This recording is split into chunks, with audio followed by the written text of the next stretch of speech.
The October 10 meeting of the Urbana Free Library Board of Trustees will come to order. Roll call. Becky. James. Jeff. Here. Chris. Here. Michael. Here. Jared. Here. Barbara. Here. And Mark. And Anna. And Beth Urbana. Yeah. I don't know. Do we know? Did any of them call in? Beth and Anna, I know will be there. Beth and Anna definitely. So Yes. Mark is the only We're one. not sure. Are there any additions, correction, or modification to the agenda? If not, we'll move along. Do I have a motion for approval of the agenda? So moved. Second. Second. All in favor, please say aye. Aye. Thank you. All approved. We have no executive session. Do we have a public comment? I see no public. Presentations. Carol, you're up. Hey, thank you so much for having me. It's really nice to be here, and it's great to talk about this topic. I would say, for me, it's one of my biggest passions about working here at the library is serving our international community. And it's something that our library's been saying yes to a lot in a way that is really inspiring. So let's see. I guess we're not even on. So you need to power that sucker back on. Yeah, I think so. Thank you.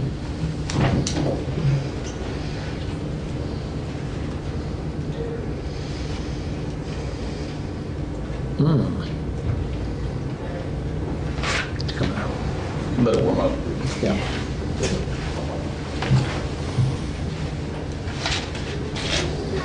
It's waking up.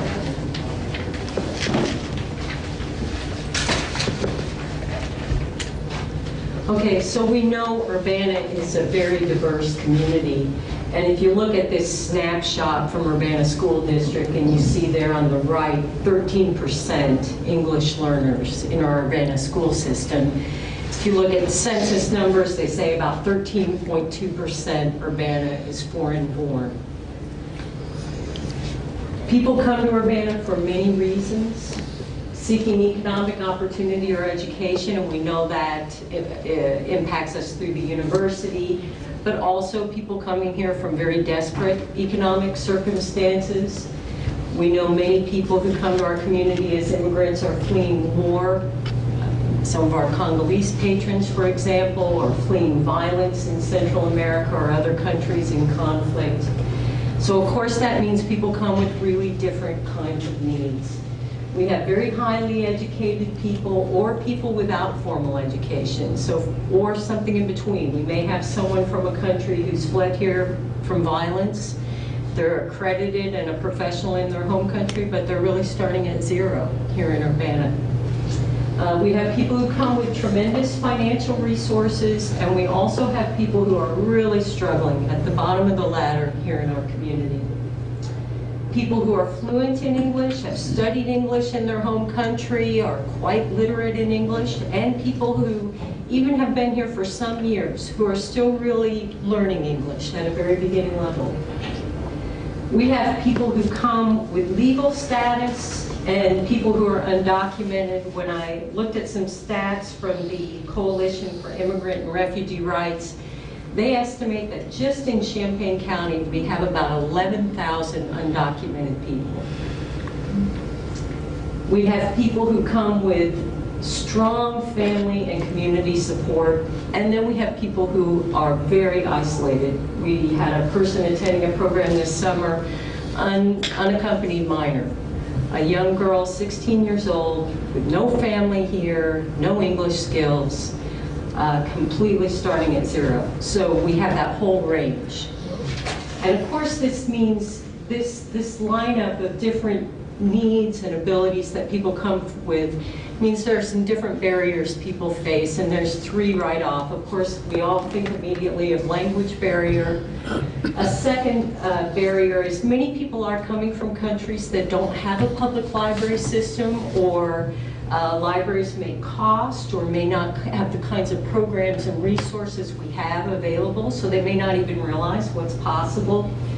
And we also know that some people are uneasy because of their status of giving any information to a government entity, or just because they have fled a conflict situation, feel uneasy giving information to any institution or entity. I would say the big entry point for many people to our library is our family programs. And if you want to feel great about our library, just show up at any family program and see the diversity in the room. It's like lights you up what we're doing. So you can see here, whether it's story times or craft programs, we are really helping all those families, both the kids and the parents, learning English, integrating into our community, and connecting to others. Elaine caught me when I was preparing for this program. She said she had one parent who told her after baby's lap time, her baby liked the lap time, but it was especially great for her because she was practicing her English. Of course, our reading programs are super popular, and we know that every parent wants their kid to have education and opportunity. So our reading programs are a huge hook for our immigrant populations. Our bilingual story times are also very popular. I've got a photo here of Shmei, who is our bilingual staff person here, who for 10 years has been partnering with Area Studies to do bilingual and bicultural story times. And I would say that's part of our dual mission on immigrant services, which is both reaching out to immigrant communities and also showing off the cultural diversity of our community to everybody, to understand what we have in our richness here in our community. Our children's department has really awesome foreign language collections, especially in Spanish and Chinese, but in many other languages as well.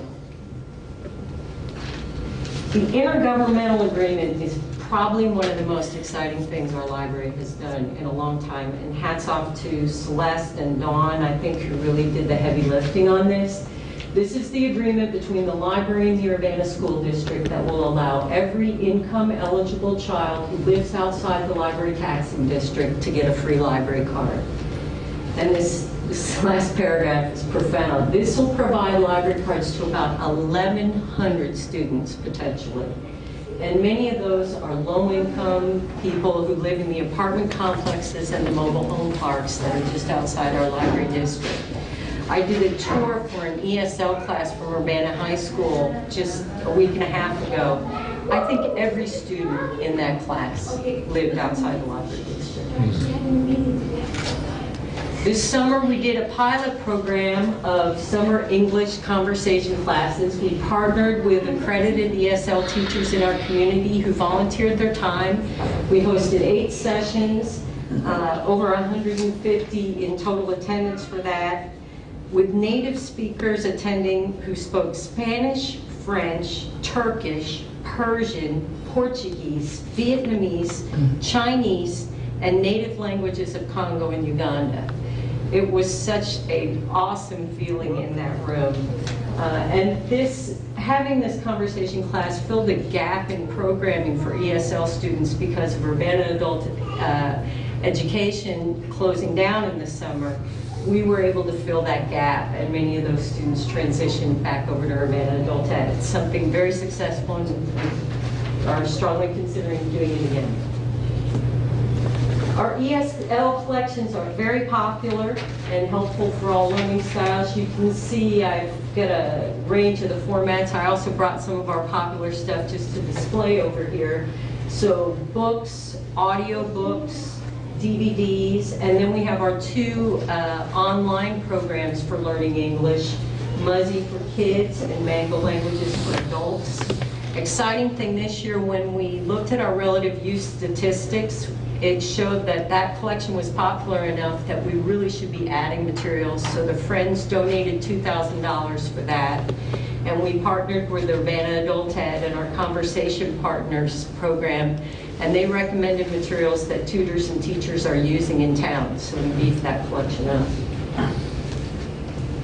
This again highlighting 3 programs we partner with. La Linea, which is a referral and help service out of the YMCA on campus. They were on site here last year from October until February of 2017, doing on-site working with people on citizenship papers, translation, referral, education questions, child care referrals. We also are currently co-hosting a training by Project READ to train partners one-on-one to work with people in the community. And finally, we also have partnered with Urbana Adult Education. What I want to say about this is it's so important for us to reach out to the people who also serve immigrants in our community, partly because when they know about our resources, they promote those resources, and partly because when your tutor says, let's go to the library and use the glass study room to study, or let's go to the library and get you a card, that person, they often need that additional trusted person to get them in. We do lots of outreach, schools, parks, neighborhood events, and I would say one of the most wonderful things we did this year was we went to 3 different Know Your Rights sessions, one at the Urbana School District that had about 250, maybe even 300 people in attendance, all in Spanish. We were there as notaries helping with guardianship papers that they were doing. We also went on site to St. Mary's after the Spanish Mass and the Mayan Mass, also present doing notary service and promoting the library at both those Know Your Rights events. We have many multicultural programs. You can see we hosted Know Your Muslim Neighbor. Over 130 people came to that. We had the Brazilian Capoeira group to our very popular summer reading kickoff. This Sunday we're hosting Jean-René Balakita, a Congolese musician, super popular. If you go on YouTube, he's had thousands of hits, many Congolese fans, but he's performing here at the library on Sunday. And we're very involved in the community. You can see Celeste in the lower right here speaking at the Welcome Awards that we hosted last year, where Ha Ho received an award, our former board member. And we also co-hosted again this year the Welcome Awards. Here we are with the City of Urbana, City of Champaign, and Urbana Free were the co-hosts for that event. Celeste is also on the advisory board for the new Welcoming Center. We also have staff on their ESL committee. So we're trying to stay involved with this real upsurge in our community of activity around immigration and immigration support. This is just a quick slide moving forward, things we're thinking of. We're always looking for ways to improve, to reach out more. There's things we can do in the library to make it easier for people to find materials. We want to continue to stay on top of translating our library information. We want to continue with outreach, always looking for opportunities. And again, this is something I think our library has been strong on. The answer is yes. A lot of times when there are things that come up in the community that we can be out doing, when our community comes back to us requesting things, we're able to say yes a lot. And that's our staff, our administrators, our board, and our friends. We also want to stay on top of staff training to make sure our staff are culturally aware, good, strong communication skills, continue to look for representation from bilingual and immigrant communities at every level in our library. And keep listening to our community partners. They are the ones who are going to tell us how we can especially respond to people's needs. I wanted to close with, after our conversation partners group this summer, I asked at the last session for people to just write a sentence or two of what the class meant to them. And over here I just have a few of those, and I just wanted to point out one I really thought showed something was, before I came to this group, I hadn't met any native speakers. I met very kind and good people here. And again, it's that context of it's not just what we have, it's the welcoming and safe atmosphere that's part of it. And this one up here, because here's like a family, everyone friendly and close to you like a friend. I learned how I can speak, And it's very simple, never afraid to make a mistake when you're speaking. So thank you very much. Thank you. In the conversation of partners, where do you find your partners? So we had 2 ESL accredited teachers who teach in our community who, just out of love of the work, poured hours into helping us organize it. And then we had folks from Conversation Partners. So this is people who've gone through a couple sessions of training in how to be effective as a tutor. So the wonderful thing about that was we would have several volunteer tutors, and then an ESL teacher helped us plan the activities for that session. This goes a little beyond our community, but have you heard from any within our community as to the needs within the islands? Within the Virgin Islands and the islands. I mean, shipping books, anybody that's ever dealt with anything like that's an impossibility. They're too heavy. But have you heard from any within our community that's coming to us as to the needs that we might be able, in any way or form, meet the needs in the islands? Cuba, That's a good question. Puerto Rico. Puerto Rico. Puerto Rico. Be listening. Yes. I mean, because we do have a lot of Spanish. I don't know what we could do, because shipping books is the last thing I want to get involved in. They're just too heavy. You can't do it. And the third item is, have you kept track, Carol, of the expense, what this part of our program is costing us? You know, Chris, it would be really hard to break it down, because interestingly, what we are doing well for immigrants often is just a subset of what we're doing well for families at large. So even as I was putting this presentation together, it's really not a separate thing that we do.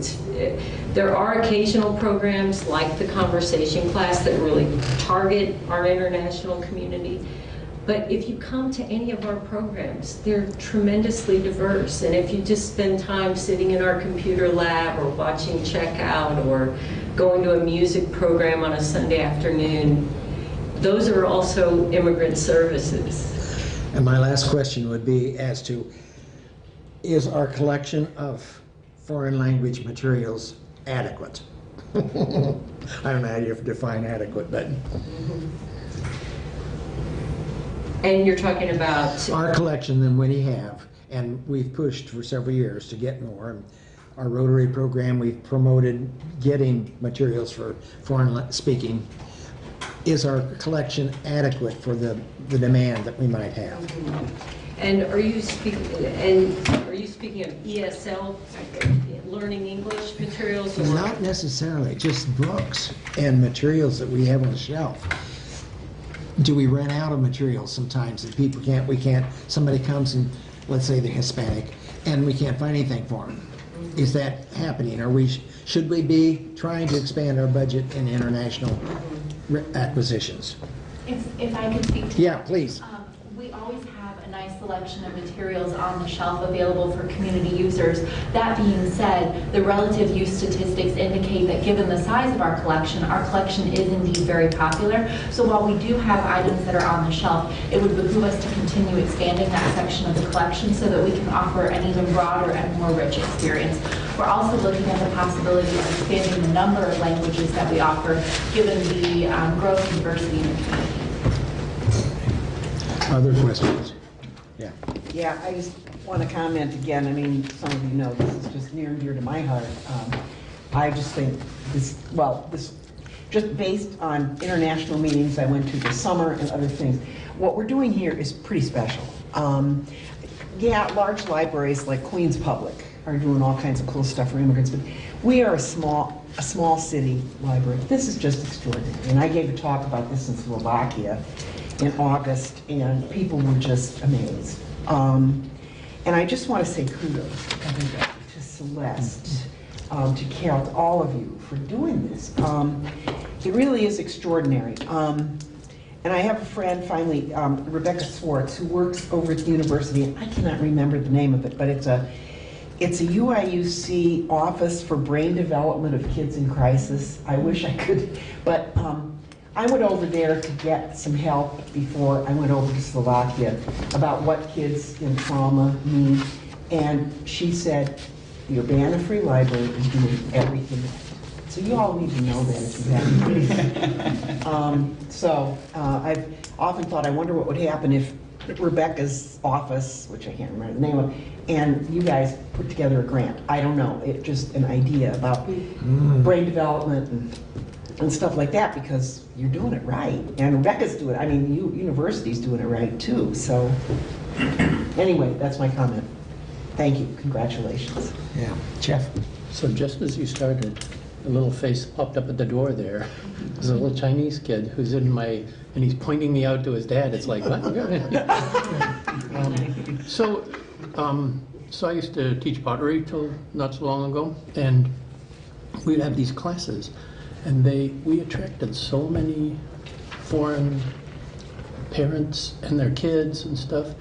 And it kind of confused me as to why that was. I mean, we weren't advertising to that population, but when I asked a few of them, it turned out that pottery didn't require them to do a lot of talking. It was a very instructive thing. So when you talked about the person bringing her daughter and that she got things out of it, sometimes I think we forget that to get in the door, sometimes you have to make it easy and not, let's come in and try and talk in your language and things like that, just to get people comfortable with listening to other people talk and things like that. So maybe some of the things that wouldn't require readers and translators and things might be.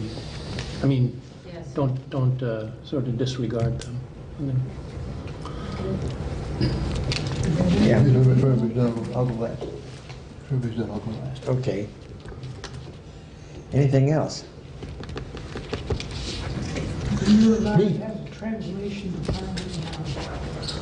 And I know several places that work with students are using that to translate their material for student projects and whatnot. That's a wonderful benefit for the library about this intergovernmental agreement with Urbana School District, is we get some translation services out of that, which is fantastic for us. Well,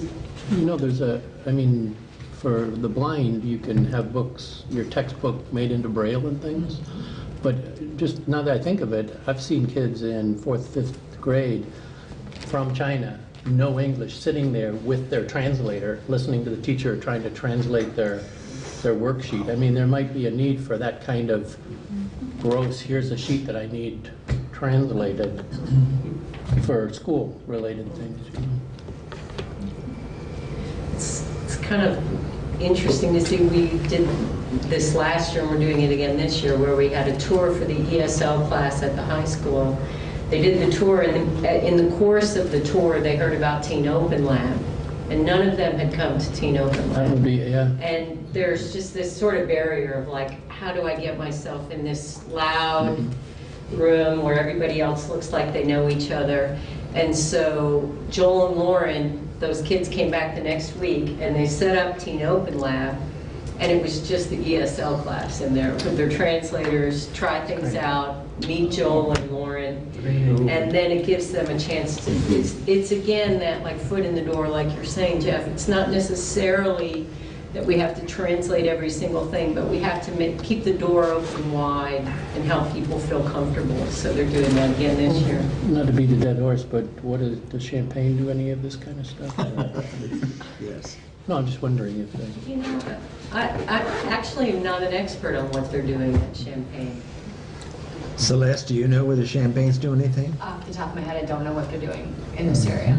Would be interesting. Let's stay ahead of them. Okay. Let's collaborate, exactly. Yeah. Okay, great. Thank you Thank very, you so very much. much. Thank you. Very much. My turn. You went? My turn. Okay. I am deeply sorry for not making the time. I really wanted to be here. The fault is mine. I missed a good program. I'll bribe somebody with lunch if you'll. I'll take you out if you give me the one review of this. But as I look around the room, I look around every room I'm in, ever, all I see is people who are not pure American. I'm glad we don't put pure American. You see what that society does to people. And It's a great place to be. It's a melting pot. It is its strength, not clearing out the minorities. And we're a great program in this community, Refugee Center, which I'm sure we work with. And we just need to keep going. We have to do better because the rest of the country may not be doing very well at all. So keep them coming. Refugees are what make our country strong and great and powerful. And we can all pick 10 examples off the top of our head. Thank you. Thank you, absolutely. The next item on our agenda is the approval of the consent agenda. We got another presentation. Oh, I'm sorry. Is that Anka that's going to get us? Oh, I'm sorry, Anka. Was it on my sheet and I missed it? Yeah. Yes, I see, I'm sorry. So I'm happy to announce that the Urbana Free Library has been selected to participate in the Internet Archives Community Webs Program, which is an initiative funded by the Institute of Museum and Library Services. We will join a select cohort of 28 public libraries coming from diverse geographic, demographic areas throughout the United States, who will be trained on using web archives to capture historically valuable web material documenting their local community.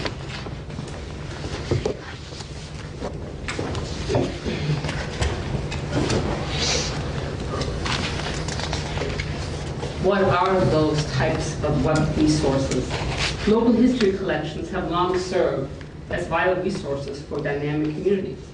But how are we adapting to these predominances of web-based publishing that is happening in our communities? The ability to preserve local records from websites, online news, local blogs, social media, and other platforms is an increasingly important skill for archivists and librarians seeking to fulfill their role as information custodians and community anchors in the age of the web. Web content is inherently ephemeral, with an average lifespan of only 90 days. By including web archives in our collecting activities here at the Urbana Free Library, we can play an active role in preserving the contemporary records of our community and ensure that these unique materials are accessible for use as a trusted source in the future, just like any other materials in our archives. And here is just a selection of sites that in my grant proposal I propose to include.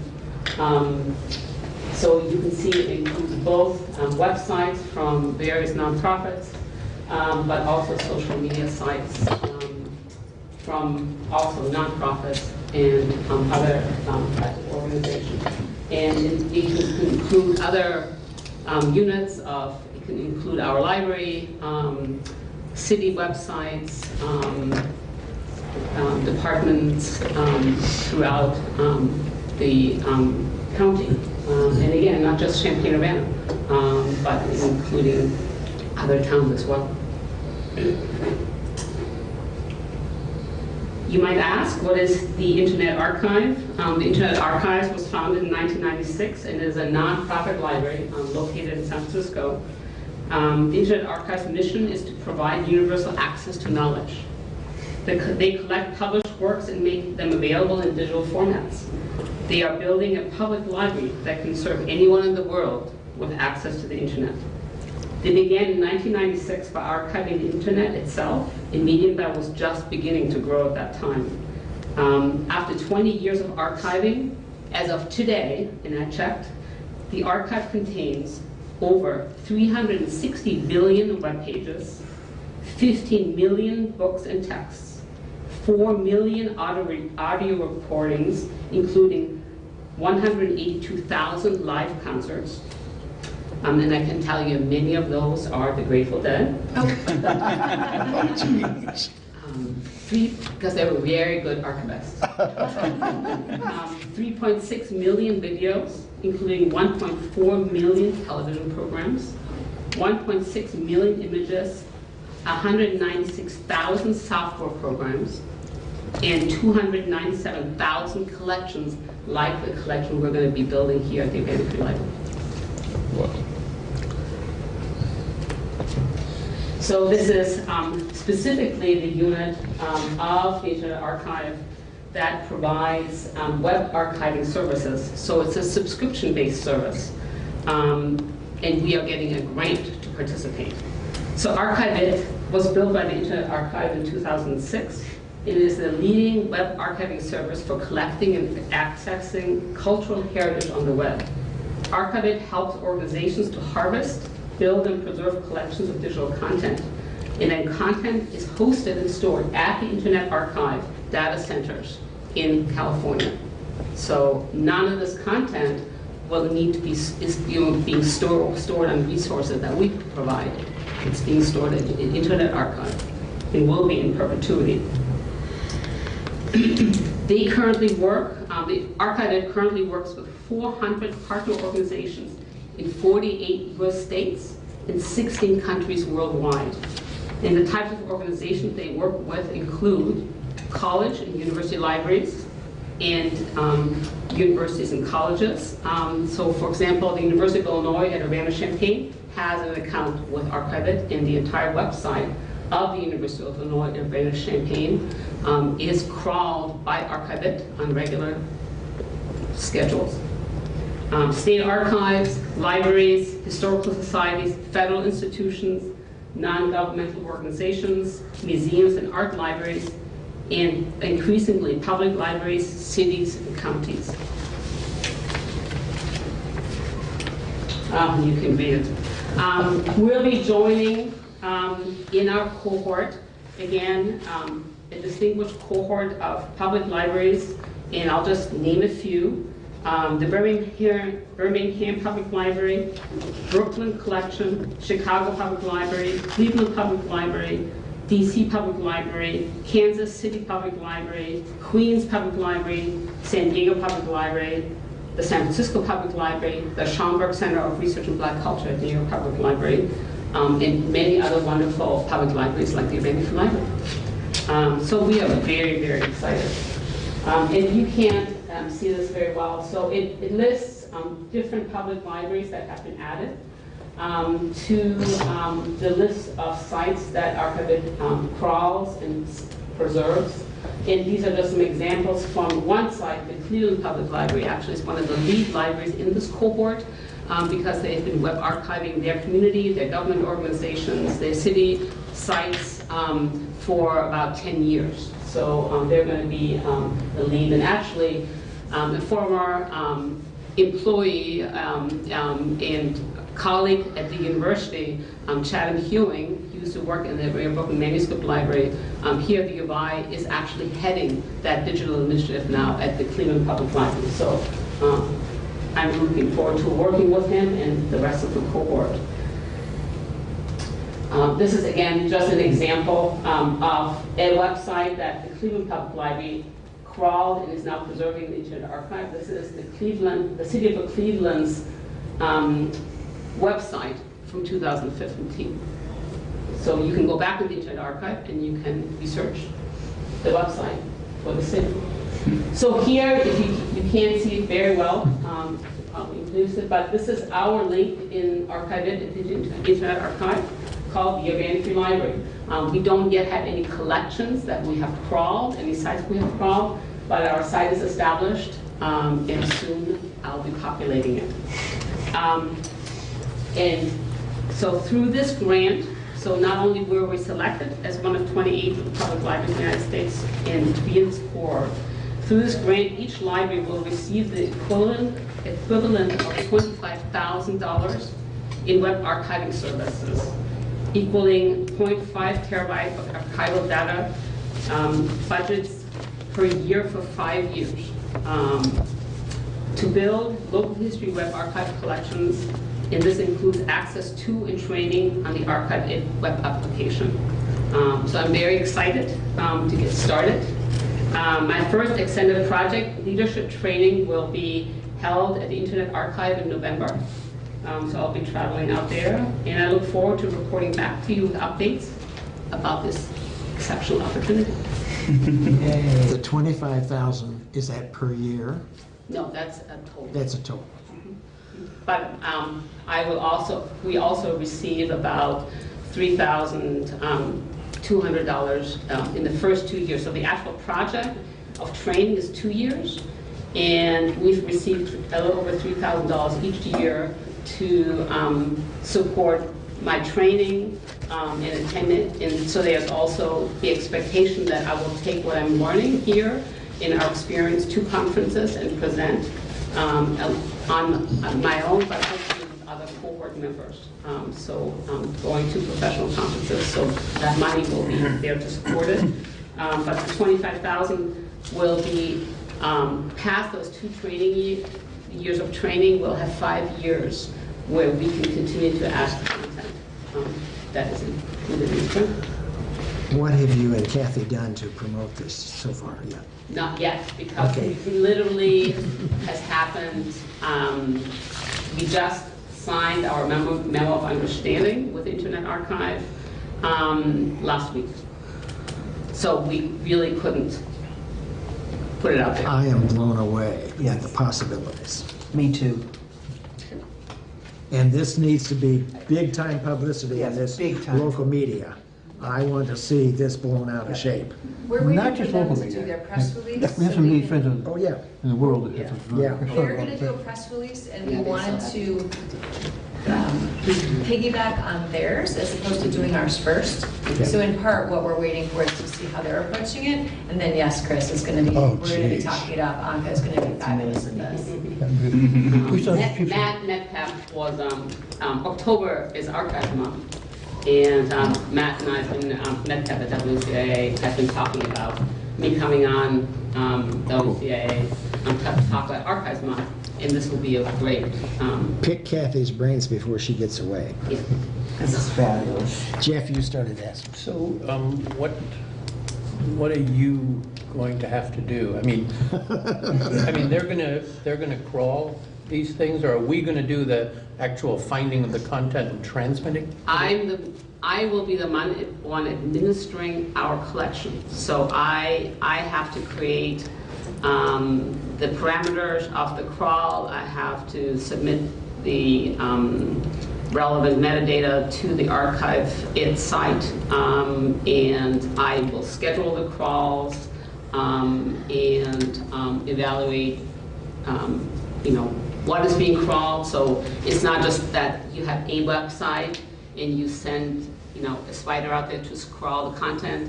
There are lots of related content that our websites link to. So I have to evaluate what is actually being captured. So it is not just, the front page of the Urbana Free Library. It's going to capture everything that's embedded. So for example, for the Urbana Free Library, all of our blogs, all of our programs, all of our publications, everything that we post on our website will be preserved. Don't you think this is a little insurmountable? I mean, it seems like, that's one website, but, Well, we're going to start, I propose this as part of my grant, about 25 or so websites in our community. And really, the initial task is to enter the URLs of those websites, make sure they're operable in the site and can be crawled. And then, yes, there's evaluation. And of course, our community is always changing. There are going to be different communities, in different organizations. So, so could organizations petition you to become part of the archive? oh, sure. Yeah, absolutely. Speaking of partnerships and collaboration, I think my job will be just like we do when we decide or make decisions and reach out to communities or families or events that we want to document in the archives. We do that now. So this is just an extension of that. Just seems like such a gigantic, big thing, I don't know how you get your head around that. It's the big thing, and it's the future of archives. So we already, so the goal of this project, I believe, is for all the public libraries that are in this cohort, the Internet Archive is paying for about 35 terabytes of content, which is quite a lot. And so we get 0.5 terabytes a year. So part of my job will be to what is called test crawling the different sites to see how large they are. So, and of course, the challenge of preserving the web is that, when you go online to Google, everything is becoming images, videos, and that's big. Seems like the U of I might have some partners that would be interested in, a small place like ours trying to figure out how to capture all this stuff. I mean, Well, they're doing their own. no, but but in terms of having partners that might, I can see a model for a small community to capture more and more and more stuff in an easier and easier way. It just always seemed like something that was just unbelievably hard to do, but. Well, and the idea of particularly this cohort is that, we're trying to make public libraries these nodes Yeah. of preserving and curating the history of communities, which I think is a fabulous idea. Barbara. Yeah, could I add, also, I've always thought of this as a way to promote government transparency. So Yeah. if that argument is useful for people who are suspicious of government, we're losing all this on the web unless we capture it. And we will. Yeah, and I've often thought, people can go back and what did the city council do in 2015? And what I should say too, most of the websites that I've listed, including the Urbana Free Library, including the City of Urbana, including the City of Champaign, the City of Rantoul, the Internet Archive has already been preserving their websites. So for the last 10 years, the Internet Archives has a program called the Wayback Machine, where you can plug in any website and you can see the snapshots that the Internet Archive has taken over the years. The difference is by being part of this cohort and having an actual subscription with the Internet Archive, you control the extent of the capture. So you actually make sure that all the content, all the way down or all the way up, however you want to visualize it, all the site is captured. So all of our, all that wonderful graphic art that Heather and Jenny create on our website will be preserved. The content, videos that we post there, our blog entries. Yeah, Jeff, I think it's amazing how much of this has already happened. At one point, when someone had faked a bunch of poll results and then tried to take them down, we just went on the Wayback Machine and found what they posted. Yeah, and So you can count, if you don't want it up there, it's the Wayback Machine has it. As a record. So no, the internet is the no, but internet. theoretically, could you have a commercial venture that you archive there? Not on our site, but the Internet Archive absolutely, captures the web. So they take a snapshot of the web on a regular basis. So they've been capturing, for example, the City of Urbana's website, again, for probably at least half a decade.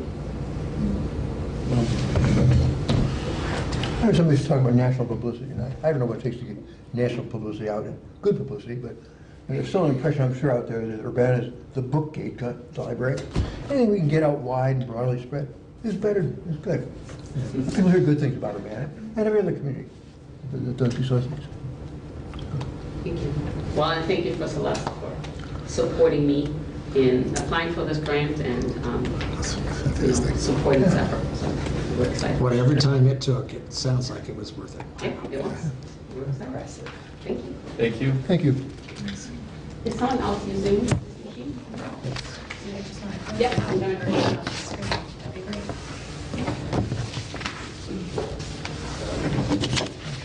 Okay, let's turn to the action items, consent agenda. Board meeting is September 12th, payroll is September 15th, bills for September 20th, payroll for September 22, payroll for September 29th, and bills for October 4th. Do I hear a motion to accept the consent agenda? So moved. Is there a second to that? Second. Is there any discussion? If not, all those in favor, please say aye. Aye. Opposed, same sign. Thank you. Okay, for budget items, we have some adjustments. They basically are only adjustments, so let's just ask you if you have any questions as to what we're looking at. We're changing, one of the adjustments is full-time IT person rather than a part-time. The others are, what's the other? It's the HVAC money from the city from yeah. last year that you rolled over. We put it all into capital expenditures, but some of the HVAC expenditures we needed to make this year weren't actually considered capital expenses. For example, upgrading a software, because it just keeps the system running, isn't considered a capital expense, even though it's a certain price point. So we want to move the money from the HVAC money from the city into the appropriate line. So that's So there's no change in the budget, it's just a matter of movement. moving the funds around for the one and So then. can we do this as just one motion to approve the budget amendments, or do we have to take it separately? You can approve them and that they are listed in the board, director's report is one thing. Okay. Do I hear a motion that we approve the budget amendment? So moved. Is there a second to that? second. Any further discussion? If not, all those in favor, please say aye. Aye. Opposed, same sign. Aye, thank you. It says on here, Resolution 2017-11, to thank Mary. Would Mary like to say, for those of you who do not know, when we had a change in our director, Mary willingly, without a salary increase, I think at the time, took it on. Well, I did have a salary. Well, you've got a salary increase, but when you took it on, you took it on. Would you like to say anything, Mary? Besides, it's been a long 42 years. The library has changed, it's gotten bigger. We do a lot more stuff, we've automated, but we still have books.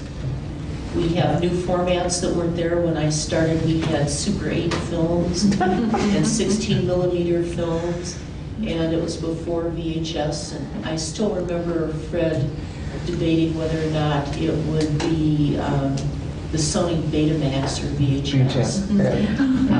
So yes, things have changed, but it's still the same library. 16 minutes. Yeah, 16 millimeters are heavy, but we still provide books. We still have patrons, many of whom I've seen grow up, which is a real trip. And so it's good to have the board.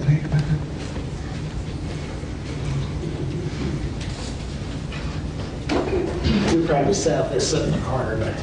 Oh, this is very pretty.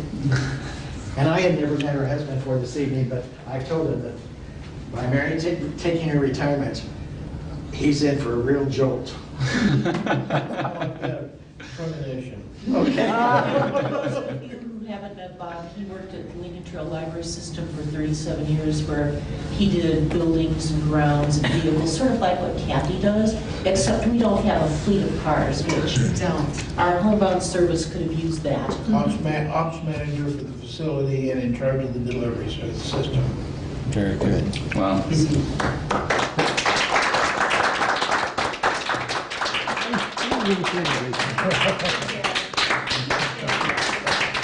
you. Thank you very much. Who said ding dong, which is dead, because I chose to retire at Halloween. I really enjoyed it, the best laugh I've had, and there's a small reception on the 30th, which you're all invited. Okay. What time is that? 3 to 5. Okay. Here, I guess. Here, I'm sure. The collection management. Wait, we need to pass the resolution? We need a motion. Yes. You need a motion for the resolution. Oh, for the resolution, you have the resolution in your packet.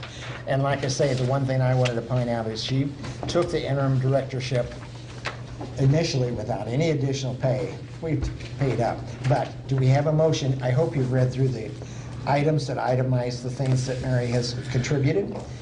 Do I have a motion? So moved. Is there a second to that? Second. All those in favor, please say aye. Aye. Those opposed, same sign. I won't listen. Thank you. Thank you.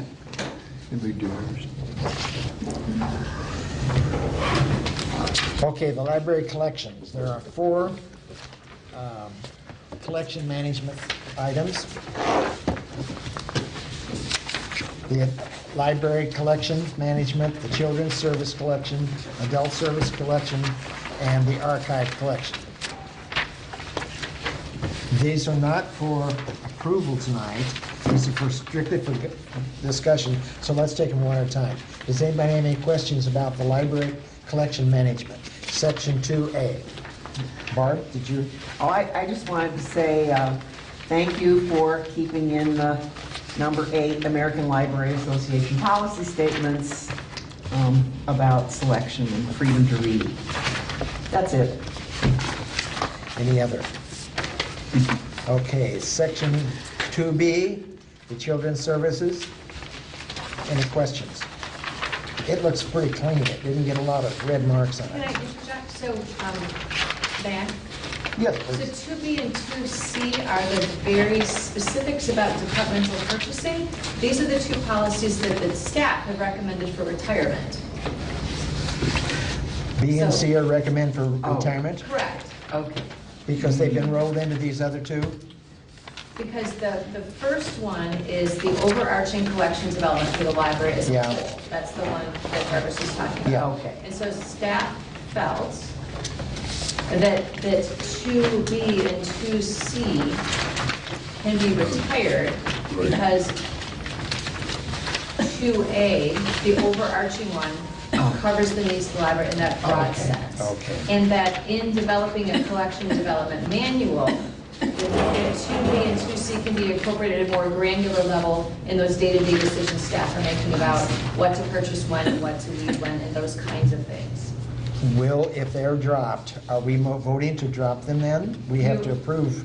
You have to approve that, right, and that is what staff are recommending, but this is the discussion day. If you choose to vote, it would be as soon as next month, but not sooner than that. I've noticed one thing in C, but then D will probably become B. I would just leave the numbering the same, so there's no confusion. Oh, okay. But we have to explain somehow that B and C were deleted. Well, and I have the master file of the policies, so we would say that those are retired, which is what I've got at the very end, that they Okay. were retired on a particular date. I And then noticed, it's written up in the director's report too, just to be clear about the pieces and parts. I've noticed that in C, the date of publication as a criteria was not included. That's fine. I So I like was just that. saying that they chose to recommend it Well, be retired overall. For those who were here knows that that created some of our problem, because it was how many years you could consider. And I like the selection of, the wording is something to the effect of, as long as it's relevant or something like that. And so it hurt us last time. It wasn't paid attention. The other thing I have, anything on A, B, or C? Well, what you just said, that, are you talking about the evaluation and withdrawal of materials? Yeah. It used to say Yeah. date of publication? Well, it had a time period, no, that's It's true. still something But that it one still would says consider. that. So for example, with medical Still says books or date of legal publication. books, those dates are very critical that you have them be timely. Whereas, for example, for, let's say, old art books or fiction novels, the date is not maybe the most important factor. There are other factors that would weigh in more heavily. And that's where we rely upon our library's expertise to know for which kinds of books, which factors need to be weighed in different ways. And the only thing I'm saying Yeah. is that in past difficulties, Sure. it was named 3 years, or that's what was translated, that staff wasn't married. Maybe, let's just forget it. Yeah. It's gone, by God's big guidelines. Section C, the only thing I have at this time would be East Central Illinois has to be capitalized. That's an area, regional, within. It's been lowercase too. 2C? Policy 2C? Or D? It's D, section okay, D. yes. And I see it in general history, that's the two places, and military history. At East Central, unless somebody's got other, in journalism, we would capitalize an area. There may be other things you will have an opportunity to look at. Do other people have questions? Yes. Yes. I want to make sure I understand. I totally understand, and I'm not disapproving anything here, but why you'd want to have, I just want to understand, an overall, instead of, the granular, not to use granular. Right. Is that what the goal is? So currently we have the 3. Yeah, We have right. all 3. These, all Right. 4 of these policies are current and have been in Yes, existence. exactly. And so the staff recommended having the 2 middle ones, B and C, Yeah.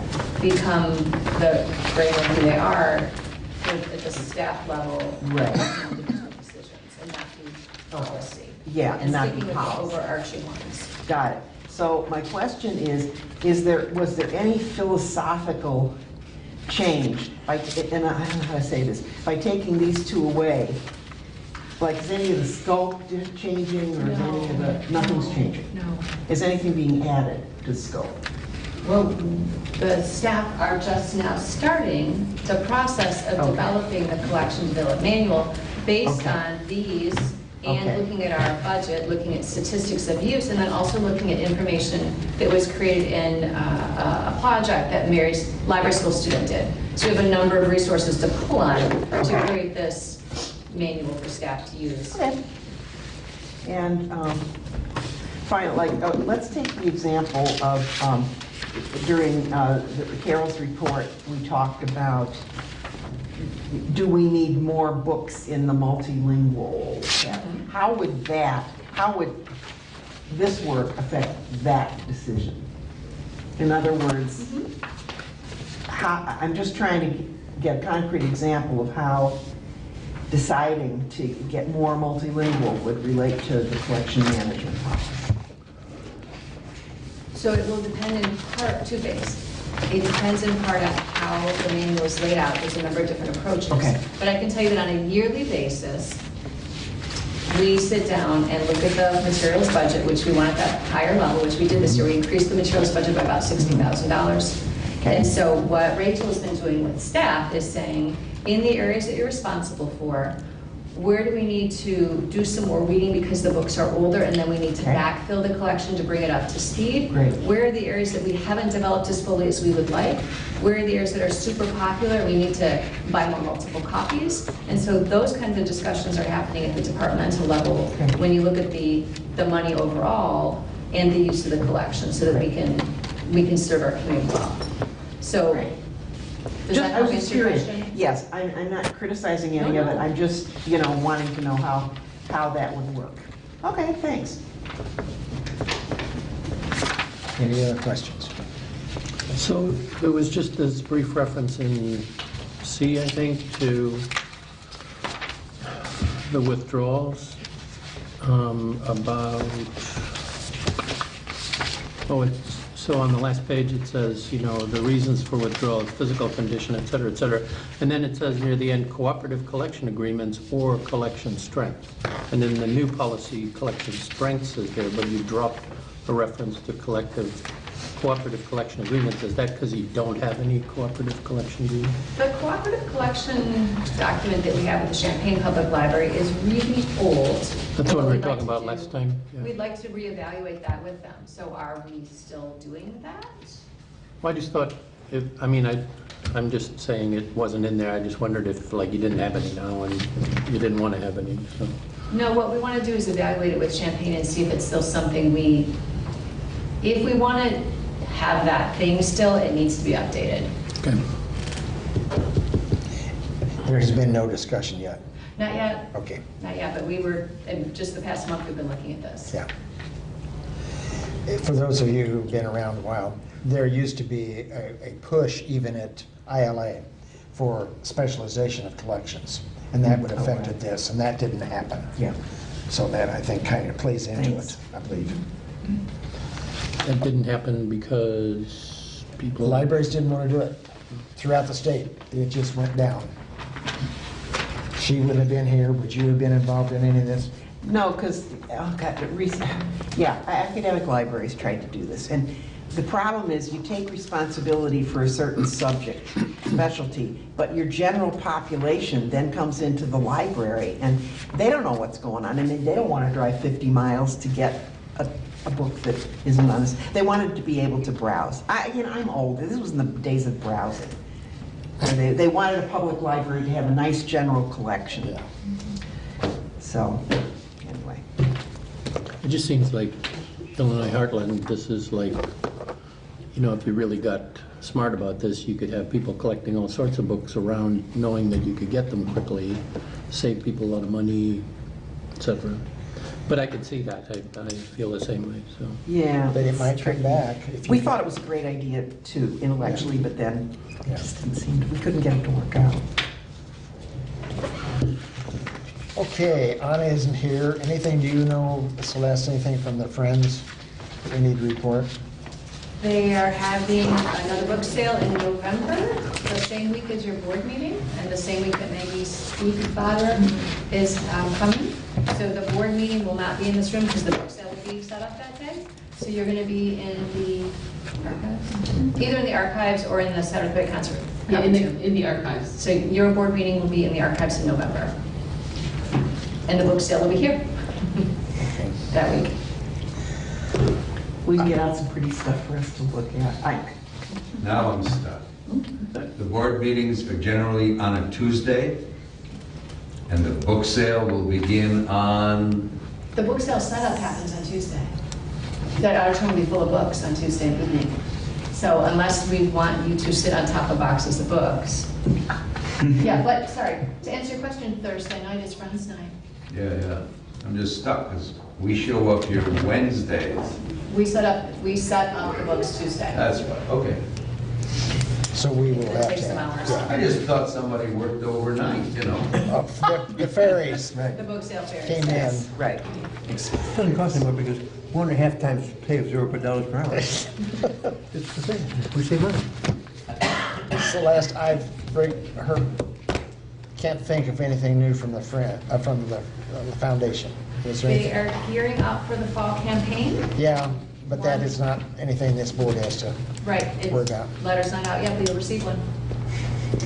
Things are going well with the foundation. I think they feel very secure and things are, I guess we could say we paid off some debt.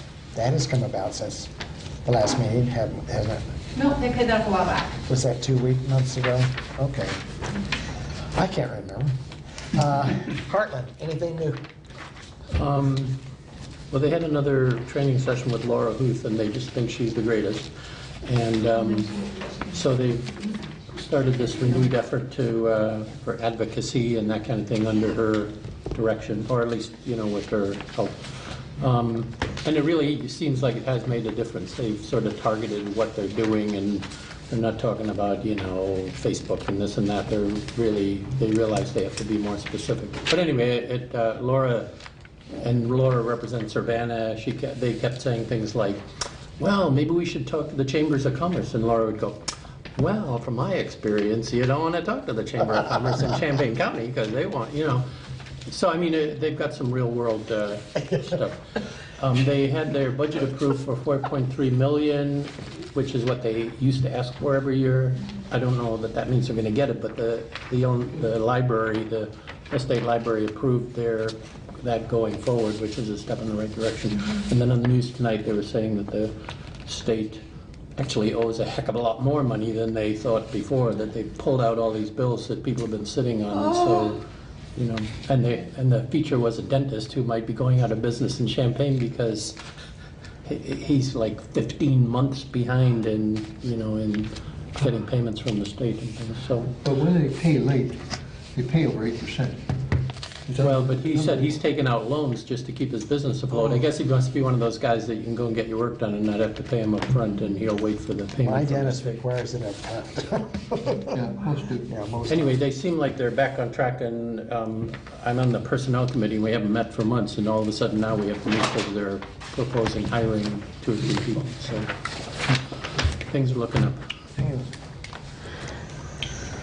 Okay, Celeste, what you have to offer? Well, I have received today an evaluation of the porch, which is what we expected it to be. Not good news, but it is what we expected. So I've shared that with the facilities committee. Hopefully we can meet next week. What I don't have is an estimate of what the repair, which is take it all apart and put it back together, might cost. Another piece is we're going to have to somehow support the porch so that part of it doesn't fall in on itself, which is a possibility for one half of it, the lower half. So we're going to come up with any questions that we have, follow up with the ESCA company that did the consulting for us, have any questions answered, and then we will come back to you with what we expect the number to be, and then we will move ahead with next steps, which will be going out to bid for the work to be done, and then fix the porch, which will be 100 years old next year. I'll be out of town Okay. next Tuesday through for 1 week, but, Okay. sorry, Well, but we'll anytime cover before, anytime before or after. Okay, great. Is the porch, it's kind of a stupid question maybe, but does it have any kind of historic status or protection? None of the library has historic status or protection, except being a Royer building. And we have the 1918 original Royer blueprints and the Champaign County Historical Archives, and they're beautiful. I'm just wondering if there'll be any move to save money by taking down that porch. Well, here's the deal. You get to decide what happens with the porch. You're the board. So It's up to us anyway. it is I know. Maybe we could appoint a committee. Yeah, right. I just love that We porch. did. I just want that. I love that porch, but I know they cost money. I just love They it. do, and the foundation is looking at the porch as the big focal point for Okay. the campaign this Like year. save the porch or something. Like Save the Porch. Okay. And sometimes you just need to do something because it is pretty, I- it draws people in. Yeah. Yes, sir. It is the face of the library on Race Street. Yeah. So the dollar, knowing what the cost is anticipated at is something that we'll want to know. So as soon as we get something rough but firm, I will share that. Okay, anything else? Kathy is not here tonight because she was giving a presentation today at the Illinois Library Association, and she was presenting on librarians being out of the building and doing different types of programming, and she'll be highlighting things like Read at the Market and Fairy Tale Ball, so programming and outreach. So she's partnering with Illinois State University, and so it's nice to have academics and public librarians talking together to a shared audience about their experiences, because it's slightly different experiences, but shared desire to reach out and serve their communities in different ways. So I'm excited to hear from her how that went. Tomorrow I'll be at ILA, and I will be leading a conversation with Senator Scott Bennett and Senator McGuire about advocacy, and from the legislators' perspectives, what is most effective when you want to advocate to them? So what works for them? And so I will also be interested to bring back information to you about that as well. That's probably a pretty good idea. Some of these newer programs. Yeah. Can't do it without money. Right? Right? And these are important things we're doing. So ILA looks to be really wonderful. Do anything about Kathy's departure? It's in the packet. Kathy Okay. has changed her retirement day to January 1st. And so we are reevaluating as far as what people's work is right now. We're gearing up towards hiring and trying to figure out how we need to hire, given that this is 6 months earlier than anticipated, and what are our next steps there. So we've asked staff to think about things, what are gaps they see in what we do now, what are the staffing things that we could change, what are the things we could leave exactly the same. And Dawn and I will be meeting with staff who are interested in sharing, or they can email us, or they can give us notes in our mailboxes. So we're giving people 3 different ways to communicate their ideas with us so we can make informed decisions. Is this idea, is this a place where we could really work with the city again, as we have on the business system? Where we can, in terms of facilities and things? They have a certain capacity level, and they have been extremely generous with their time, but they are not in a position to take over the library without, I do not believe, without additional staff. I'm not thinking about taking over. Okay, taking over about- responsibility for facilities of the Yeah, library. it doesn't make sense for us to hire a facility manager who probably need an assistant to answer the phones, you can't, these things spiral upwards in terms of cost. I'm thinking where the work of the business system is a great positive, because we don't have to have our own business department now. We'll be well connected, we know what's going on. I'm thinking the same thing should be looked at with facilities.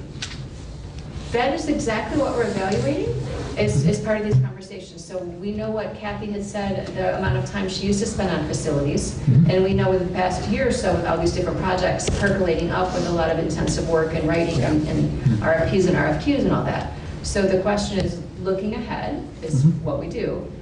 How much of the work in facilities we're going to be doing over the next period of years is going to be the more talking with its custodial service, following up on painting, are things being cleaned kind of work versus major project work. And if we think it's one or the other or a mix, we'll hire appropriately to that. Maybe we hire consultants when we need them, but mostly it can just go on with being part of someone's job, following up. Those are some of the things we will be considering. And the same as the business office, we are not intending to change the fact that we have local control over bill payment and payroll. Yeah, I'm not suggesting that, but I'm saying that if we have some facility project over here that may take more time or less time over time, the city's gonna be looking at a facility project plan too. We have the same thing, so maybe these things can balance out. And I guess I'd come at it from a position, Yes. is it workable coming from the city?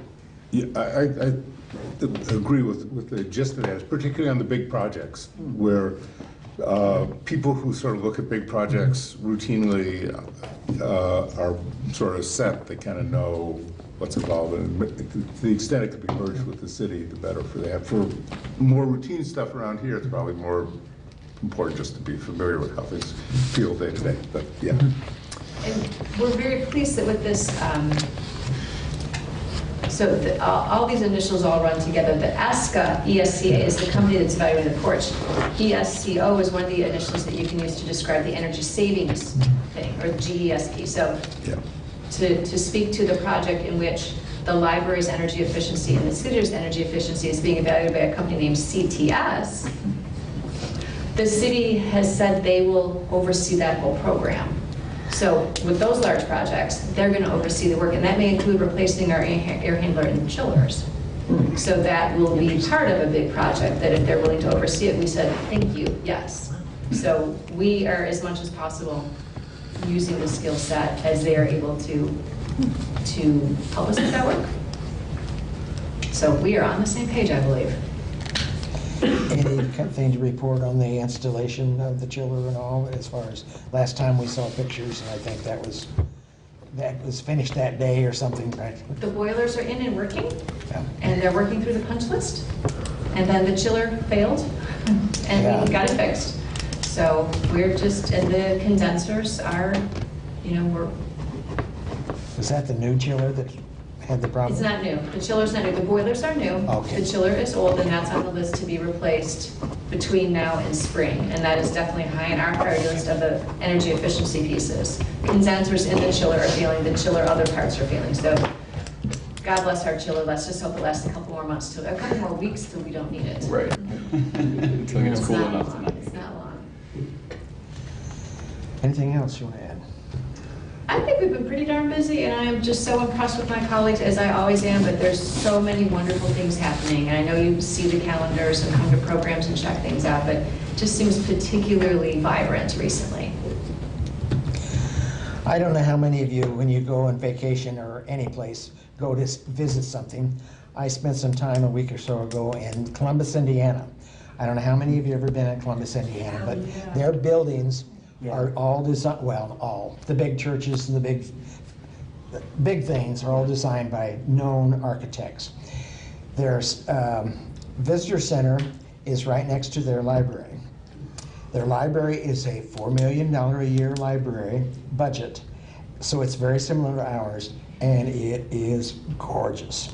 So if you go to Columbus, Indiana, plan to spend a day there, just going around the city, because it's a well-organized, if you've never done it, it's really worthwhile.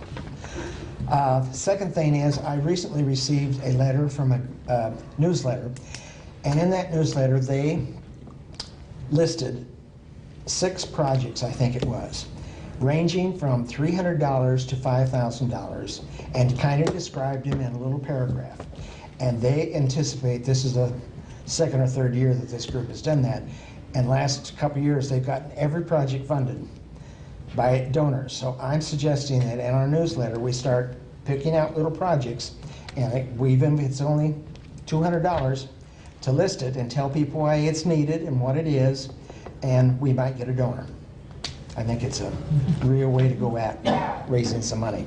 That's what the U of I used Yeah, to do. right. The You rare want book. to buy a specific Yeah. book or a, you Right, know. they still do that, I think. Yeah. At least the rare book room does, yeah, and it works well. And the last thing I ran across in cleaning house, a Laura Ingalls Wilder poster, and I gave it to the children's department. I don't know we've ever planned anything particularly for that. She's not really a pretty little girl that I expected, so if you run across things like that, give them to the children's department and maybe we can stimulate something. Anything else to come before that board tonight? So has there been any movement in this renovation of, you know, wasn't there a big project that was going to involve the corner and the city and the gateway to the city and all that sort of stuff? Is that real yet, or is that just sort of, no? Not really yet.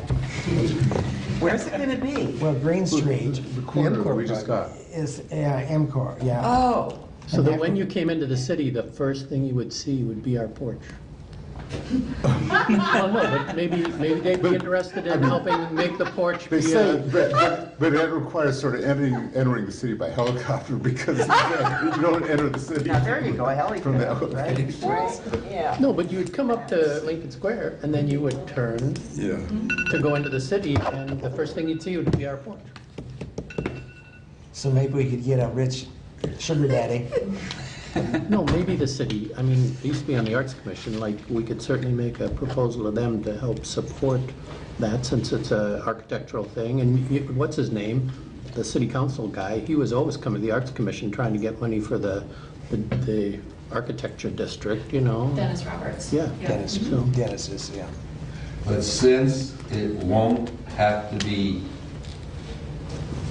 bearing any weight, the current porch can be moved piece by piece to some entranceway, like the Haleen Gates, and then a really good built out of new material in the current place. You've got a great idea. Well, anyway, when this thing comes about, you never know. Time to adjourn. Seeing no other business to come before this group, I declare the meeting adjourned.